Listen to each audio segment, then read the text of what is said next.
$5 Games presents Skullgirls.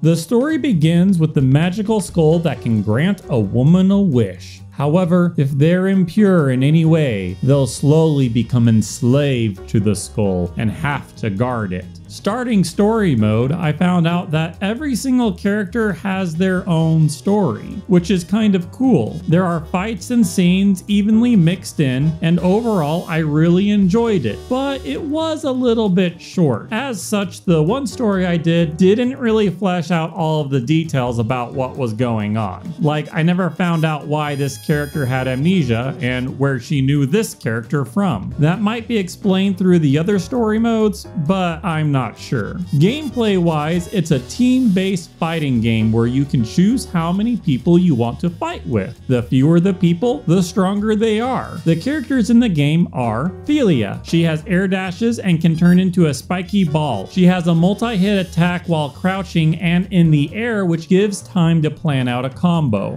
Cerebella. As a grappler, she can grab from different ranges and in the air. Also has a charge move that allows you to grab, mix up to the other side, or stop short. Peacock has lots of projectiles and can teleport around the battlefield. One of her supers is a giant bomb that lets you play hot potato with, as it can damage yourself. Parasol can set up explosives that have to be manually detonated or if they expire. Can also summon soldiers to cancel your attack, take a hit, or grab the opponent. Misfortune has a detachable head which you can control. However, the head takes half damage, so if both parts get hit, you take 1.5 times the normal amount of damage. Painwheel has charge attacks that deal more damage if you take damage during the charge. Also can fly around. Valentine is actually a ninja and can resurrect fallen allies. Can apply poisons to the opponent. A damage over time one, increase hit stun, and an input lag one, which was kind of cool.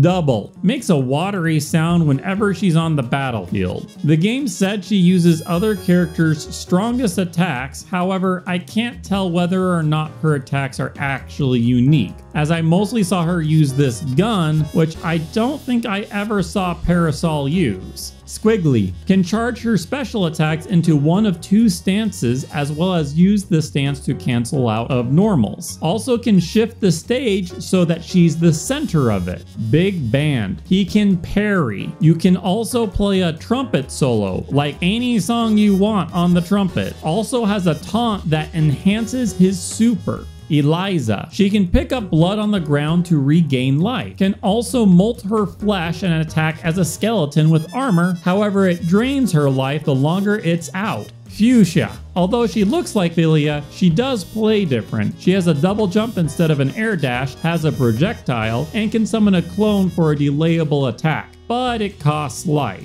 Beowulf. His grab lets him move around and pick variations of throws and hits. Can deploy his chair on the stage for extra damage on his throws, but he takes more chip damage without it. Can build up hype to enhance his abilities. Also, this arm attack is massive. Robot Fortune. She can double jump but not air dash, and can summon head drones to attack her opponent or become mines. Also, she can rip out her heart to start a self-destruct sequence that greatly enhances her mobility. So that's all of the non-DLC characters. The tutorial is amazing. It got a little difficult when they covered their countermeasures to infinite combos, but it made me want to develop the skill to learn what they were talking about, which was kind of awesome. Basically, if a combo starts repeating, or if it goes long enough to fill this meter, the opponent can break out of it and push you away, meaning that the game wants you to have a variation in your combos so you're not using the same two moves over and over again. I enjoyed practicing the combo, but I still got bodied immediately in arcade mode. However, when I jumped into story mode, I got into the swing of things and actually managed to beat it, and then when I jumped back into arcade mode, I beat that as well. So I ended up being really happy with the game. It was fun, and I can see myself returning to it. Anyways, that's a wrap for this game. Consider picking this game up instead of some hair gel.